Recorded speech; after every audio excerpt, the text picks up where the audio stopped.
हाय दोस्तों, मैं मनोज मौर्य। आज आप सभी को क्लास 11th का फिजिक्स, जिसमें दूरी, विस्थापन, चाल और समय, साथ में न्यूमेरिकल भी सॉल्व करवाएंगे। सबसे पहले हम पढ़ते हैं दूरी।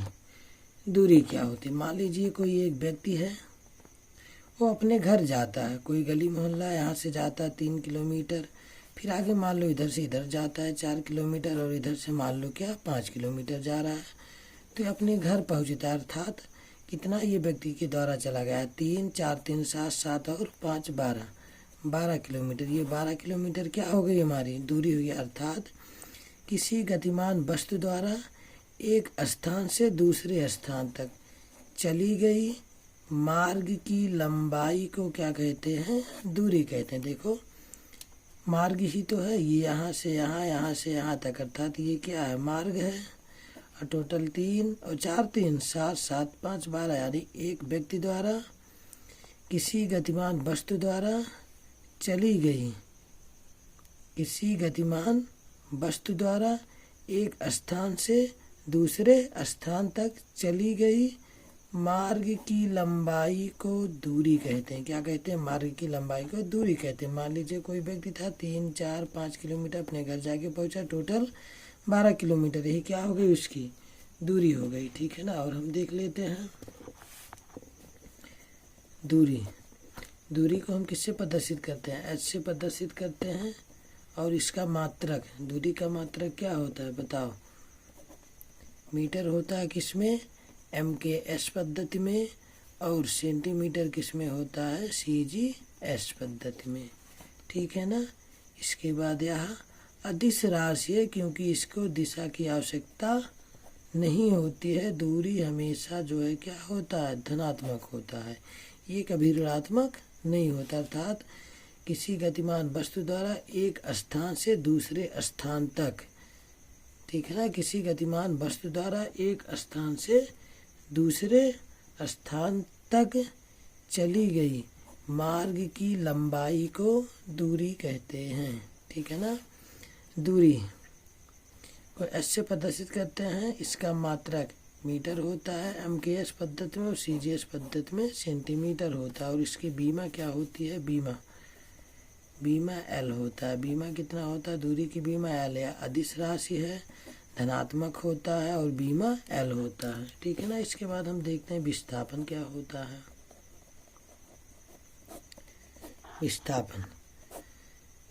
विस्थापन क्या होता है? मान लीजिए कोई व्यक्ति है, यहाँ गया आपका 3 किलोमीटर, मान लो आगे चला गया 4 किलोमीटर। अब देखो, ये आदमी यहाँ से यहाँ तक गया है, ये तो हमारी दूरी हो गई। दूरी कितना चला बताओ? 3 और प्लस में 4 बराबर 7 किलोमीटर। लेकिन जब विस्थापन क्या होता है? विस्थापन आदमी जो है यहाँ से सीधा जाएगा, ये पहले दिशा निश्चित कर लेता है। अर्थात विस्थापन क्या होता है? किसी वस्तु की प्रारंभिक स्थिति, ये क्या हो गई? इस वस्तु की प्रारंभिक स्थिति हो गई, और ये क्या हो गया? अंतिम स्थिति हो गया। किसी वस्तु की प्रारंभिक स्थिति और अंतिम स्थिति के बीच की न्यूनतम दूरी को विस्थापन कहते हैं। यानी किसी वस्तु की प्रारंभिक स्थिति और अंतिम स्थिति के बीच की न्यूनतम दूरी को विस्थापन कहते हैं, अर्थात निश्चित दिशा में। ठीक है ना।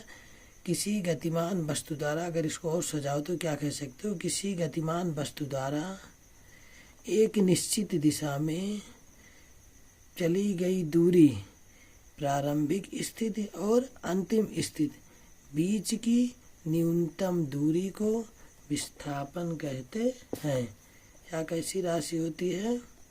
सदिश राशि है, क्योंकि अंतिम स्थिति प्रारंभिक और अंतिम हो तो जरूरी है कि एकदम सीधा ही जाएगा, इसलिए कौन सी राशि है? सदिश राशि है। और आपका विस्थापन ये धनात्मक हो सकता है, ऋणात्मक हो सकता है, और शून्य भी हो सकता है। ठीक है ना। धनात्मक, ऋणात्मक और 0 हो सकता है।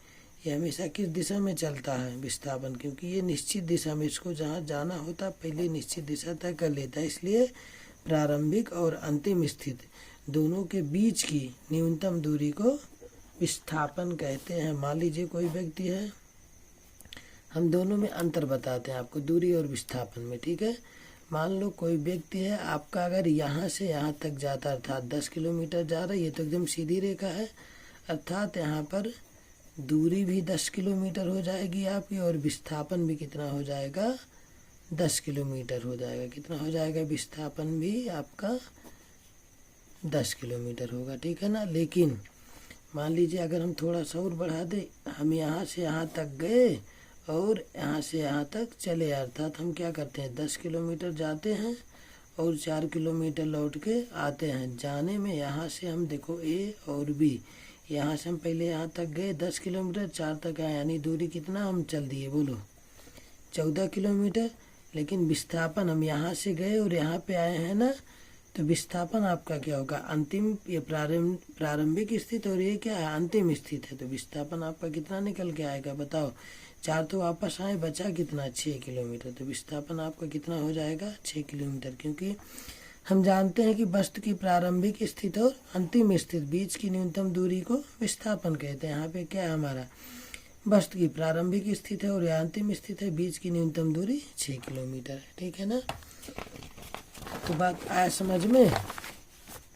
आगे हम क्या पढ़ते हैं, तो यानी दूरी और विस्थापन में अंतर क्या होता है, ध्यान से देखो। दूरी और विस्थापन में अंतर क्या होता है, सबसे बड़ा अंतर क्या है, दूरी।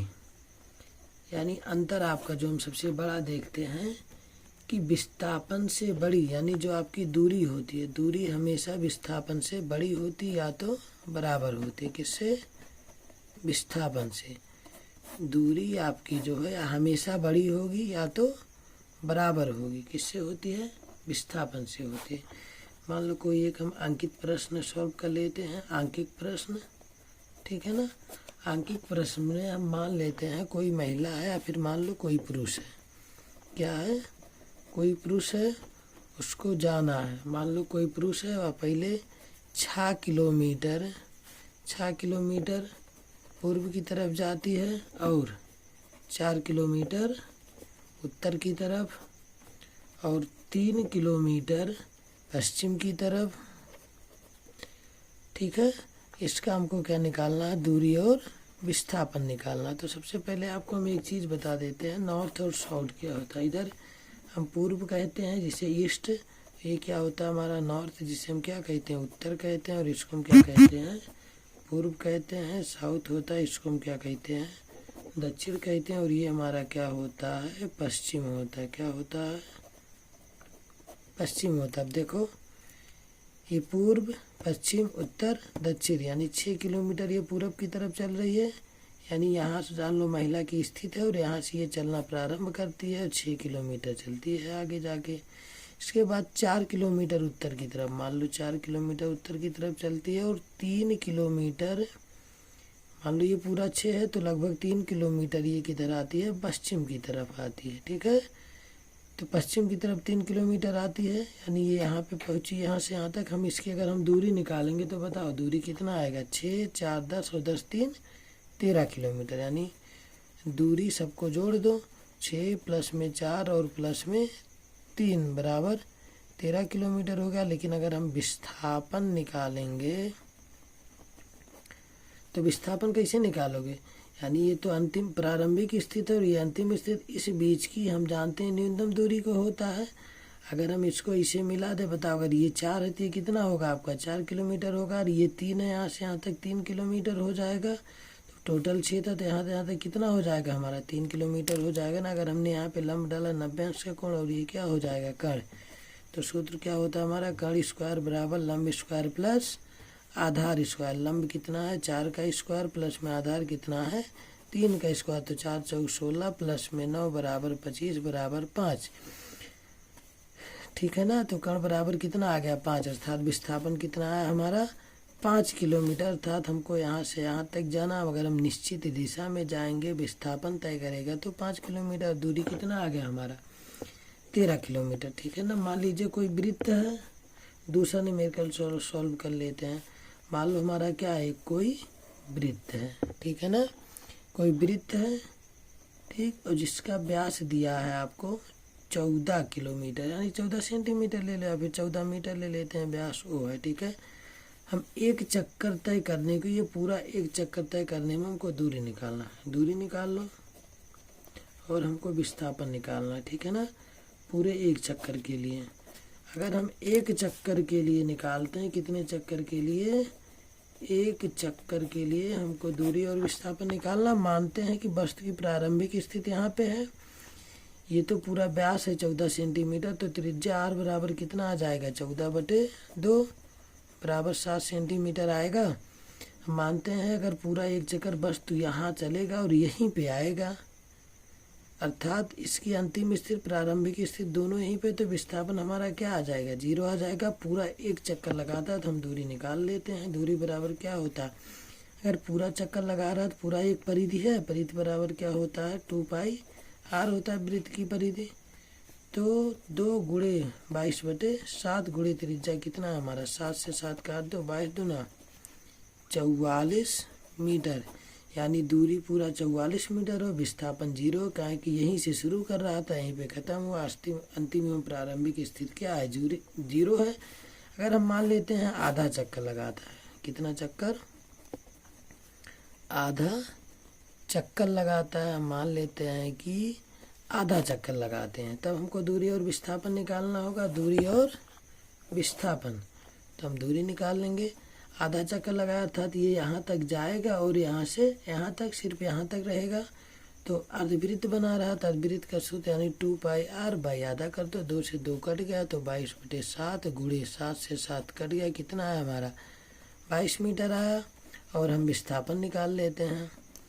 अगर हम विस्थापन निकालेंगे, वस्तु यहाँ से चलना शुरू हो गया और यहाँ पे अगर हम निश्चित दिशा में एकदम सीधे मिलाएंगे तो ये क्या हो जाएगा, d, यानी विस्थापन 14 मीटर होगा कि नहीं होगा, बताओ। अगर हम मीटर में लेते हैं तो दूरी हमारा क्या हो जाएगा, विस्थापन 14 मीटर, क्योंकि अंतिम स्थिति प्रारंभिक स्थिति और ये अंतिम स्थिति, तो इसी दिशा में जाएगा, तो ये कहाँ से होके जाएगा, केंद्र से होके जाएगा, क्योंकि अर्धवृत्त बना रहा है, तो ये कितना हो जाएगा हमारा, 14 सेंटीमीटर हो जाएगा।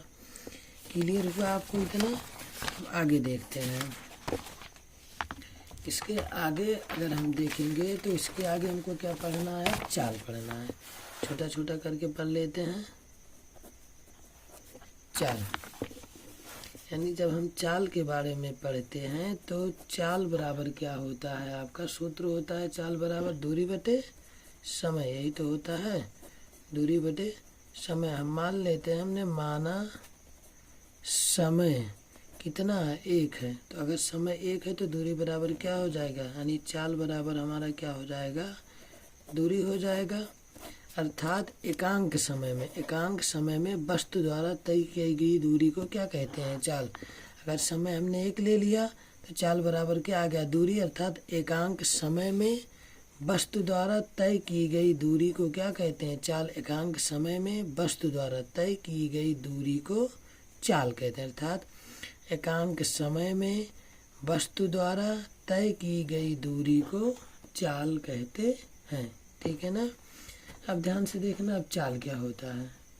चाल को हम किससे प्रदर्शित करते हैं, सबसे पहले v से प्रदर्शित करते हैं। कैसी राशि होती है, अदिश राशि होती है। कैसी राशि होती है, अदिश राशि होती है। बताओ, हमने पढ़ा दूरी भी धनात्मक होता है, समय भी धनात्मक होता है, तो चाल कैसा होगा बताओ, चाल भी हमारा धनात्मक ही तो होगा। और चाल दूरी बटे समय है, तो दूरी का मात्रक क्या होता है, मीटर होता है। समय का क्या होता है, s होता है, तो मात्रक क्या हो जाएगा, दूरी का मात्रक m(s⁻⁻1), ये किस में हो जाएगा हमारा, m(s) पद्धति में। और अगर हम CGS पद्धति में निकालेंगे तो सेंटीमीटर s⁻⁻1, ये क्या हो जाएगा हमारा CGS पद्धति में। और ये हो गया हमारा m(s) पद्धति में, किस में हो गया हमारा m(s) पद्धति में, और क्या हो गया ये CGS पद्धति में, ठीक है ना। अब चाल सदैव क्या होता है, धनात्मक होता है। अगर हम इसका बीमा निकालेंगे तो बीमा क्या हो जाएगा, L हो जाएगा, और t⁻⁻1, ये हमारा क्या हो जाएगा बीमा। अर्थात ये v से प्रदर्शित करते हैं, अदिश राशि होता है, दूरी और समय दोनों पॉजिटिव होता है, इसलिए आपका चाल भी क्या होगा, पॉजिटिव होगा। m(s) पद्धति में m(s⁻⁻1), CGS पद्धति में सेंटीमीटर s⁻⁻1, और बीमा l(t⁻⁻1) होता है। परिभाषा क्या होता है, एकांक समय में वस्तु द्वारा तय की गई दूरी को चाल कहते हैं। ये 4 प्रकार का होता है। कितने प्रकार का होता है ये? 4 प्रकार का होता है। पहला हमारा क्या होता है? पहला हमारा होता है एक समान चाल। पहला होता है एक समान चाल। दूसरा होता है हमारा असमान चाल। तीसरा होता है हमारा औसत चाल।